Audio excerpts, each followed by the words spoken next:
Government of ಇಂಡಿಯಾದವರೇ ಅದಕ್ಕೊಂದು check list ಹಾಕೊಟ್ಟಿದ್ದಾರೆ. ಏನೇನು ದಾಖಲೆಯನ್ನ submit ಮಾಡಬೇಕು ಗವರ್ನರ್ಗೆ ಅಂತ. ಆ ಚೆಕ್ ಲಿಸ್ಟ್ ಅಲ್ಲಿ item number 4, whether the complaint Prima ಫೇಸಿ reveals deriving of an undue advantage by a public servant for self or any other person, proof ಕೊಡಬೇಕು.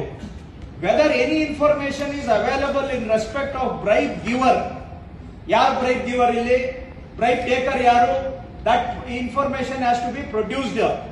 Mention clearly the offences under specific provisions of Prevention of Corruption Act 1988 as alleged against a person who is or has been a public servant. What are the specific violations? Adanna list ಮಾಡಬೇಕು. Please provide specific details of the recommendation made or decision taken by a public servant which is relatable to the offense alleged against the public servant. ಇದನ್ನು ಕೂಡ enclose ಮಾಡಬೇಕು. ಈ check list ಅನ್ನ ಕೊಟ್ಟಿರೋದು ನಾನಲ್ಲ, D K Shivakumar ಉಪಮುಖ್ಯಮಂತ್ರಿ ಅಲ್ಲ, ಇದನ್ನ ಕೊಟ್ಟಿರೋದು ಭಾರತ ಸರ್ಕಾರದವರು ಕೊಟ್ಟಿದ್ದಾರೆ. ಯಾವ್ದಾದ್ರು ಕೊಟ್ಟಿದ್ದಾರೆ ಸ್ವಾಮಿ ಇದರಲ್ಲಿ? ಇದಕ್ಕಿಂತ ಮುಖ್ಯವಾಗಿ ಡಿಸಿಎಂ ಅವರು ಪದೇ ಒಂದು ವಿಷಯ ಏನ್ ಹೇಳ್ತಾ ಇದ್ದಾರೆ ಅದನ್ನ ತಮ್ಮ ಗಮನಕ್ಕೆ ತರ್ತೇನೆ. ಯಾವ ಹುದ್ದೆಯಲ್ಲಿ ಇರ್ತಕ್ಕಂತ ವ್ಯಕ್ತಿಯ ಮೇಲೆ ಯಾರು ಪರ್ಮಿಷನ್ ಕೇಳಬೇಕು ಅಂತ ಇದೆ. ಇದರಲ್ಲಿ director general of police or equivalent, ಒಬ್ಬ ಕೇಂದ್ರದ ಸಚಿವರು ಅಥವಾ ರಾಜ್ಯದ ಮುಖ್ಯಮಂತ್ರಿ ಆದ್ರೆ ಪರ್ಮಿಷನ್ ಕೇಳೋದಕ್ಕೆ ಅಧಿಕಾರ ಇರೋದು director general of police or equivalent ಮಾತ್ರ. ಯಾವ ಡೈರೆಕ್ಟರ್ ಜನರಲ್ ಆಫ್ ಪೊಲೀಸ್ ಗವರ್ನರ್ಗೆ ರಿಕ್ವೆಸ್ಟ್ ಕೊಟ್ಟಿದ್ದಾರೆ? ನಿಮ್ಗೆ ಇಲ್ಲಿ ಅನೆಕ್ಷರ್ ಇದು ಗವರ್ಮೆಂಟ್ ಆಫ್ ಇಂಡಿಯಾದವ್ರು ಕೊಟ್ಟಿರೋದು. Only director general of police can seek approval of governor for any allegation against the chief minister.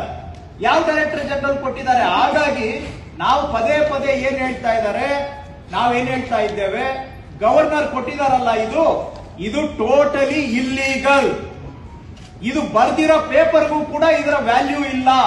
ಯಾಕಂದ್ರೆ it is a completely illegal order issued by the governor. ಇದು governor ಕಚೇರಿಯಾಗಿ ಉಳಿದಿಲ್ಲ. ಇದು ನಾನು ಹೇಳ್ತಾ ಇರೋದಲ್ಲ, ಜಸ್ಟಿಸ್ ನಾಗರತ್ನ ಹೇಳ್ತಾ ಇದ್ದಾರೆ. ಮೊನ್ನೆ ಬೆಂಗಳೂರಿಗೆ ಬಂದಾಗ ಜಸ್ಟಿಸ್ ನಾಗರತ್ನ ಏನ್ ಹೇಳಿದ್ರು ಅಂತ ದಯವಿಟ್ಟು ತಾವು ಗಮನಿಸಬೇಕು. Some governors are doing things they should not and are not doing things they should. ಅವರು ಜಸ್ಟಿಸ್ ನಾಗರತ್ನ ಅವರು ಸಂವಿಧಾನ ಸಭೆಯ ಸದಸ್ಯರಾಗಿದ್ದಂತ ದುರ್ಗಾಬಾಯಿ ದೇಶಮುಖ್ ಅವರನ್ನ ಕೋಟ್ ಮಾಡಿ ಹೇಳ್ತಾರೆ, ಯಾಕೆ ಗವರ್ನರ್ ಅನ್ನೋದನ್ನ ನಾವು ತಗೊಂಡ್ ಬಂದಿದೀವಿ ಅಂತ ಹೇಳಿದ್ರೆ, it is only for the purpose, the governing idea is to place the governor above party politics, above factions, and not subject him to party affairs. This is what the founding fathers said. Adre Justice Nagaratna ಅವರು observe ಮಾಡ್ತಾರೆ, in today's times unfortunately some governors in India are playing a role where they ought not to and are inactive where they ought to.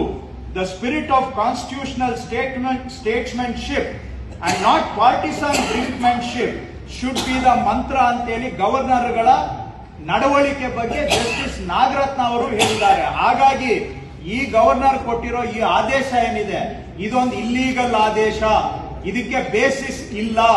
ಇದು ಅವರು ಈಗಾಗಲೇ ನಮ್ಮ ಸರ್ಕಾರವನ್ನ ಬುಡಮೇಲು ಮಾಡೋದಕ್ಕೆ ನಾನಾ ರೀತಿ ಪ್ರಯತ್ನ ಮಾಡಿದ್ದಾರೆ. ತಮಗೆ ಗೊತ್ತಿದೆ, ಇಡಿ ಅವರ ಮುಖಾಂತರ ಸುಳ್ಳು ಕೇಸನ್ನ ಮುಖ್ಯಮಂತ್ರಿಗಳ ಮೇಲೆ ಉಪಮುಖ್ಯಮಂತ್ರಿಗಳ ಮೇಲೆ ಸುಳ್ಳು ಕೇಸು ಸಿಕ್ಸೋದಕ್ಕೆ ಪ್ರಯತ್ನ ಮಾಡಿದ್ರು. ಅದು ಫೇಲ್ ಆಯ್ತು ಅಂತ ಹೇಳಿ ಇವತ್ತು ಗವರ್ನರ್ ಕಚೇರಿಯನ್ನ ಅವರ ಕೈಗೊಂಬೆಯಾಗಿ ಉಪಯೋಗಿಸ್ಕೊಳ್ತಾ ಇದ್ದಾರೆ. ಇದು ಇಡೀ ಕರ್ನಾಟಕದ ಜನಗಳ ಮೇಲೆ ಕೇಂದ್ರ ಸರ್ಕಾರ ಮಾಡ್ತಾ ಇರೋ ದಾಳಿ. ಯಾಕೆ ಅಂದ್ರೆ ಸಿದ್ದರಾಮಯ್ಯನವರು ಅಲ್ಲ, ಕರ್ನಾಟಕದ ಜನಗಳಿಂದ ಆಯ್ಕೆ ಆಗಿರುವಂತಹ ಮುಖ್ಯಮಂತ್ರಿ. ಅವರು ಡೆಲ್ಲಿಯವರ ಕೈಗೊಂಬೆಯಾಗಿ ಕೆಲಸ ಮಾಡೋದಕ್ಕೆ ತಯಾರಿಲ್ಲ.